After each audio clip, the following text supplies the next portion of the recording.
Welcome to the Adoption and Foster Care Journey, a podcast to encourage, educate, and equip you to care for children and youth through adoption, foster, and kinship care. Hosted by an adoptive mom with over 22 years of kinship and adoptive parenting experience. She's on this journey with you. Please welcome Sandra Flach. Though my father and mother forsake me, the Lord will receive me. That is Psalm 27, verse 10.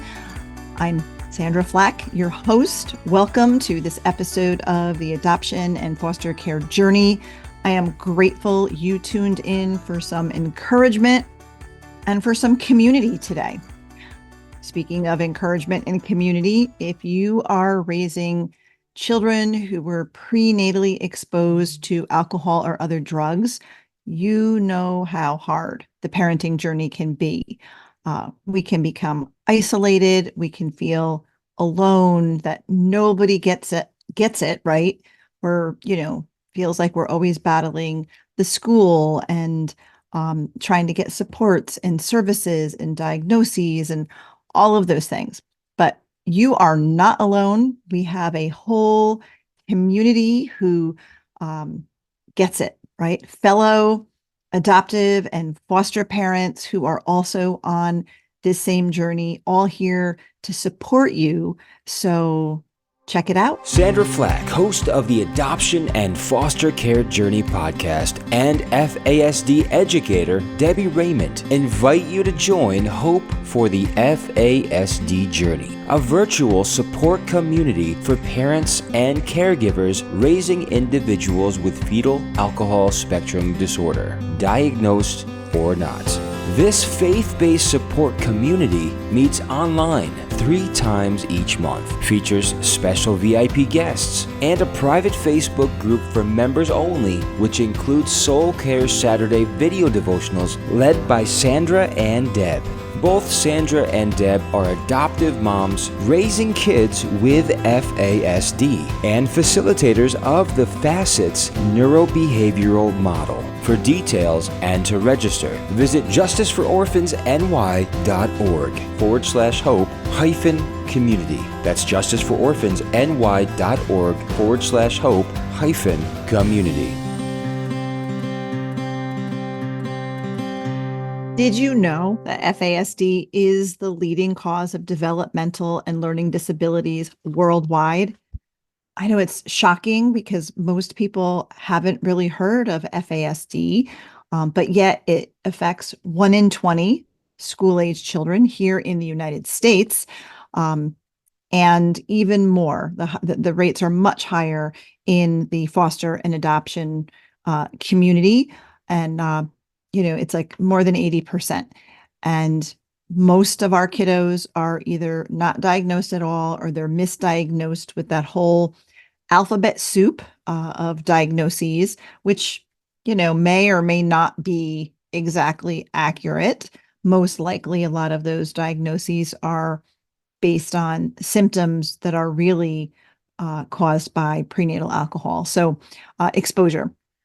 And so many families are struggling. My family struggled for years, and we had a diagnosis when our boys were 6 and 8. They were diagnosed with fetal alcohol syndrome, but there were no resources out there. We were not given anything by the doctor who diagnosed them. It was just this sort of dark and hopeless future that it seemed that our kiddos were facing. So I get it. I know how isolating it is. I know how hard this parenting journey can be. And that is why I am now all about providing you with resources to help you and your family, not just slog through this thing, but to have hope for the future of your kiddos and for your family, and just to help you navigate the days better and help our kids be more successful. So in addition to the support community that you just heard about, I also offer one-on-one parent coaching, where I use the Facets neurobehavioral model to help you really learn about and understand FASD and the symptoms your kiddos exhibit, and then, explore accommodations that will help them be more successful. So love to do that, love to work with you on that. And then also workshops. I offer online and in-person workshops, and we've got some coming up here in July. There are two.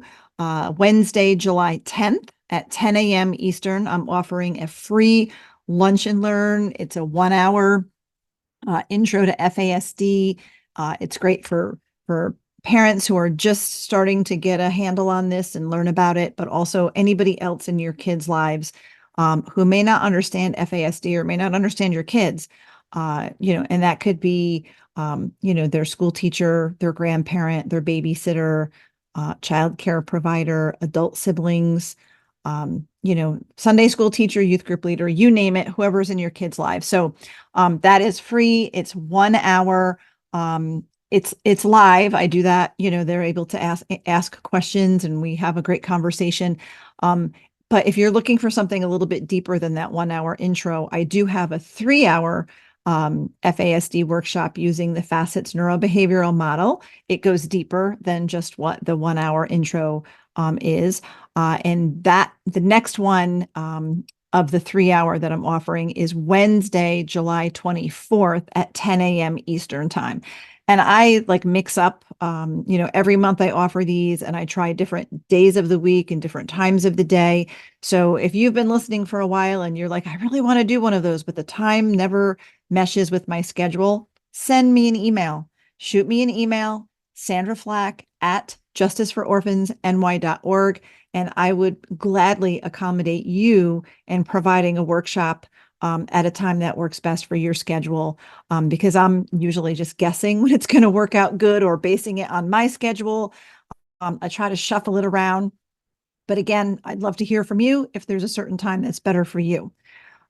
So also, if you are wanting, to dive into this all the way, I am offering my deep dive into FASD using the Facets neurobehavioral model. It's the 6 3-hour sessions. So we meet once a week for 3 hours. It's 18 hours of content altogether. That is coming up in October. So to register for any of these workshops or for the coaching or the support group, go to our website, justicefororphansny.org. And you have to do a little digging, and I'm having my team fix this so that it's not so hard for you to find. But as it stands right now, at the top of our homepage, there's a button that says training. And if you click that, you'll see the drop down. One of the options is FASD. If you click that, it'll take you to the page where all of these resources live, and you just have to scroll down. I think the support group is at the very bottom of the page, and then you would click the button if you want to register for that. So it is all there. You just have to sort of kind of click a few buttons to get there. So that is that. Also, before we dive into our precious guest today, please, please, please subscribe to this podcast, follow it. If you listen on Apple, leave us a review. We also offer this podcast. If you want to see the video, see what my hair looks like today, you can watch all of these episodes on YouTube. And on YouTube, we are at the Justice for Orphans channel. So not the name of the podcast or my name, but you would search, find the Justice for Orphans channel, and all of our podcasts and trainings and things that we do have recorded there live there. So make sure that you check that out. And when you do, for any podcast that you listen to, if you really like it and you think, oh gosh, my friends should be listening to this, I want to, I want other people to know about it.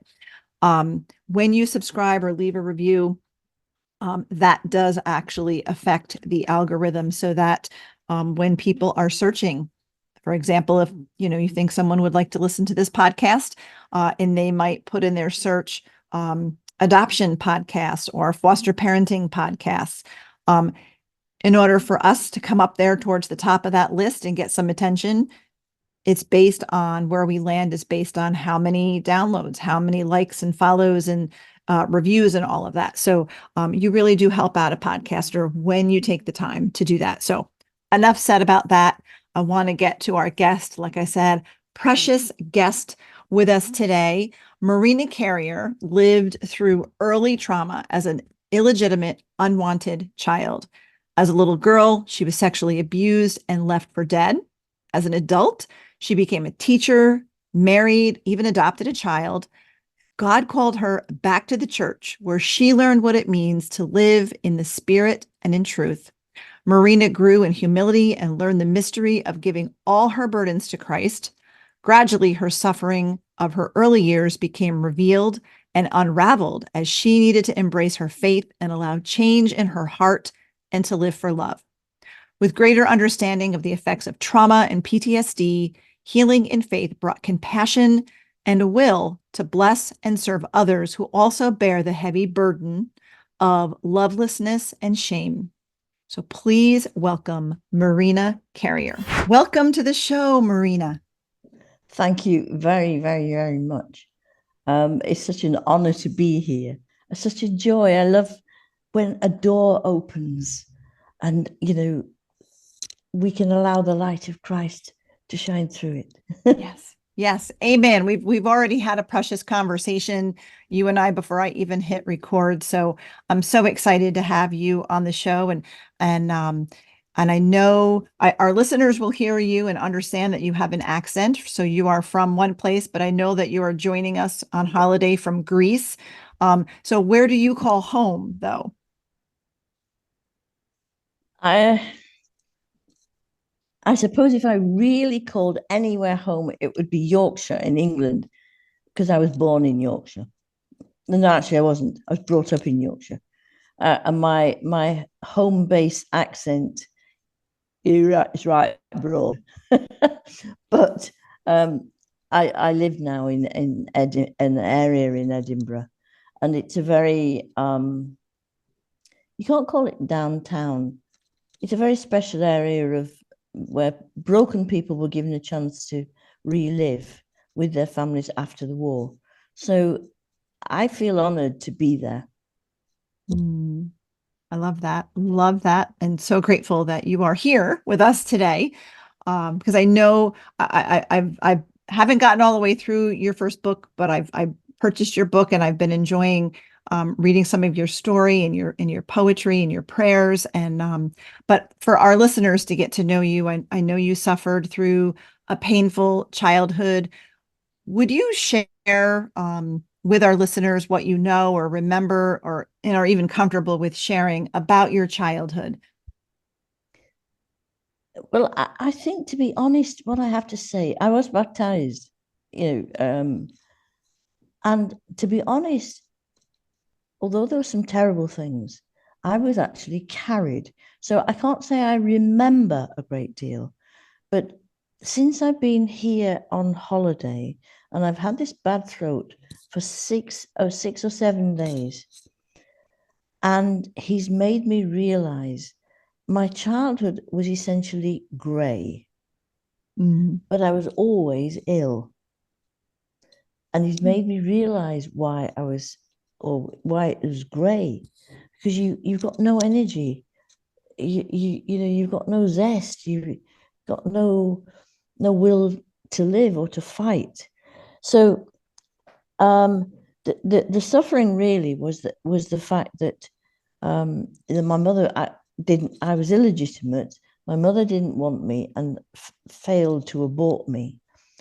But it's only when I was strong enough that I've really had to face the agony of that. It's a terrible thing.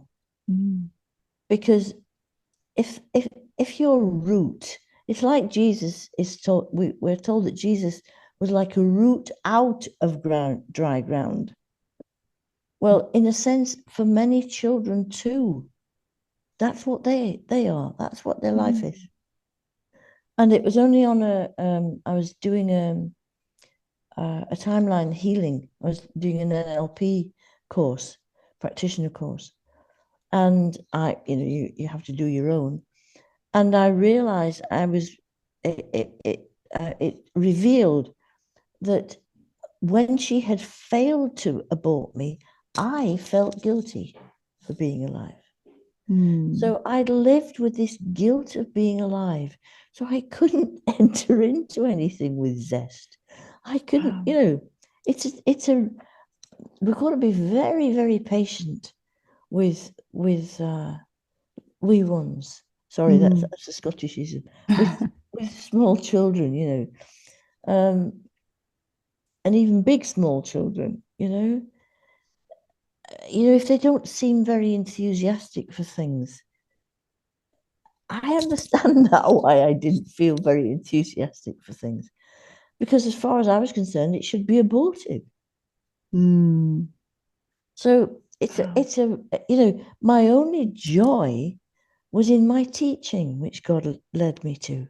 So although I had a very significant act of abuse against me when I was 9, and I was basically left for dead, and it totally robbed me of any sense of agency to stop people abusing me. And that was hard to live with, but God carried me. And when, I don't know if you've got to the bit in the book, maybe in one of the other books, but when I'd said to God, but why did you allow this? Why? And he didn't immediately give me the answer. And that's another thing about, our healing with God. We have to wait for God's time, and he knows what we can take, Mm. because we've gone into a lot of head knowledge. God gave me grace to use my head. But we actually have to come away from that in order to live through the heart. So, as a child, I suffered, and then I suffered a very short period of time of total depression after this 9-year-old bit. But by the end of my last year as an 11-year-old in primary school, I was top of the class. God had worked a miracle of putting his spirit in me. He couldn't stop, he told me later, he couldn't stop the abuse because he has given free will. And he can't rob us of free will, even if we're doing wrong, because that's what he's promised us. We have to seek, we have to desire to do his will. But afterwards, he could then make me able to take hold of his spirit.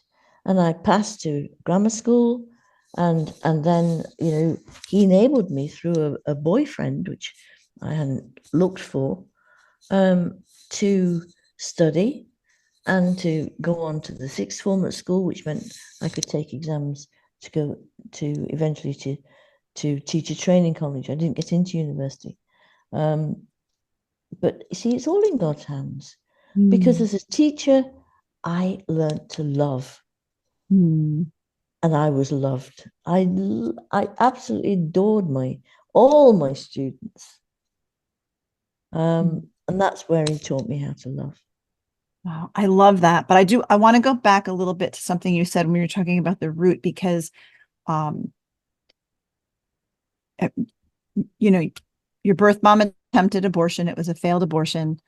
And you were in the womb, but that harm happened in the womb, and you carried that. Yeah, absolutely. And that guilt of surviving when you knew you weren't wanted. And it just makes me think of our children that we've adopted, and sometimes the harm comes prenatally, sometimes it's early childhood abuse, and you had both, right? But just the profound harm and damage at the root of an individual that happens even in utero, Yeah. is we can't disregard that. It's not like children aren't going to remember. No. It has a profound effect. It does. And the spirit of abortion, which, I've worked with women, involved with abortion, because I used to run a Maranatha group in Edinburgh. And, it's a terrible, terrible recurring thing, because it's like, whenever there's life, you've got to cut it off. Now, by the grace of God, some people are able to then give birth to children and whatever, but some aren't. The spirit has entered in, and I mean, we don't understand it. This is the point. I mean, it's like the trauma things they're not in the head, so you can't just rationally sort them out. And I see it sometimes with young people at church who I know have suffered trauma, and they sort of reach a point where there's a lack of connection. Now, I know in relation to myself now, I just say, come, Lord Jesus, I need your connection. I need you to do whatever it is you need to do to enable me to bring this to fruitfulness in you. And just remind me, I'll mention the Jabez prayer. And it's really important for us to recognize that all these particularly repeated things, but it seems to me that the abortion spirit doesn't need to be keep repeating. It repeats itself. It's horrible. But then I don't know how many generations of women have suffered that in my line. I don't know. But can I mention the Jabez prayer? Yes, please.